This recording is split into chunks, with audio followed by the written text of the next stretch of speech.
and go. Moser transition basketball and doing it with really smart 2-3 zone defense.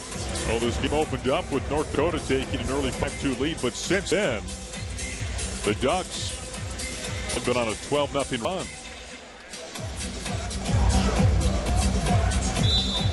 The Ducks go back to this pressure. Now, if you notice again, it's not hard trap. It can hard trap you out, and they'll do that every now and again, but right now it's just taking time off the clock, and they come back into that 2-3 zone. But even in zone, they are quick to shooters. Entry pass underneath. Tough shot there. And they'll call that a goaltending. It was excellent help from the weak side, but he did get it on the way down, unfortunately. So I like the fact, though, that he went after it, and they played what I call weak side defense. That was Calcaterra, 6'9" junior forward. Vanessa puts that through.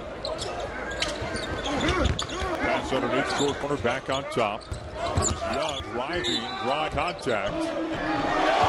And it falls through.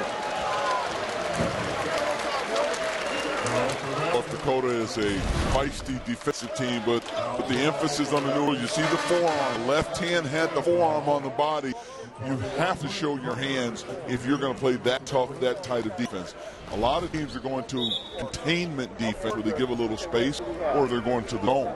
But if you're going to play that tight of man-to-man defense, you got to show hands. You cannot ride a body with the forearm, and certainly cannot hand check.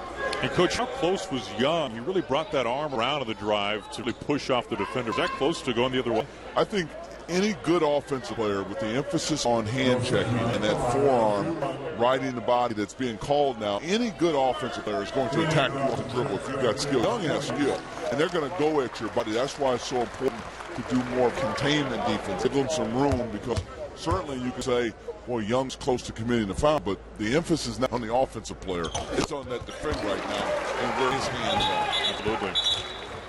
Meanwhile, Dotson comes off the bench. Khalees is that direction. And more substitutions for Dan Altman as Jalil Abdul-Bassett comes off and will take the floor. So there's a call to put him at the point on the press, so they put a fresh guy in game, an energy guy, and put him at the point in the press. So he's the guy now that goes back and forth with the double team. So again, this press is not designed to hard trap you. They will do it at times. Right now, it's just designed to make North Dakota take time off the clock. Anderson left wing now. The jumper gets stuck by Cole Steffen. Steffen played in his first game all season long yesterday versus Cal Poly. Long 15 minutes, 3 points. Won't get 3 points there, though.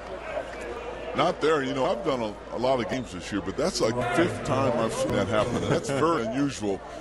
You know, if you were officiating the game, you would never get that ball. You need to step to it if you could get it. Very true.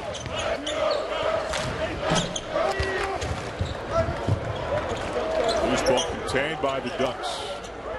Got a fresh 35. I'm surprised North Dakota thinks they can play them man-to-man, because what they give up is rebound.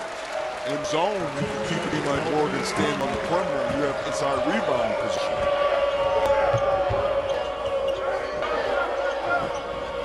North Dakota, a team that primarily will play man, will play zone if forced. They'd like to stick with the man as long as they possibly can here today.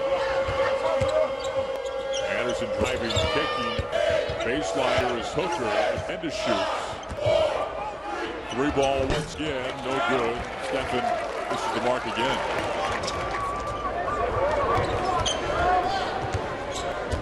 Johnson able to control. Pull up jumper, and Lloyd loses it. And North Dakota the other way. Hooker driving, and it's got away. Hooker gets called the offensive foul. Excellent job by Marty of making a great decision to get his feet set early. And the difference between his taking the charge and Lloyd, he's there early.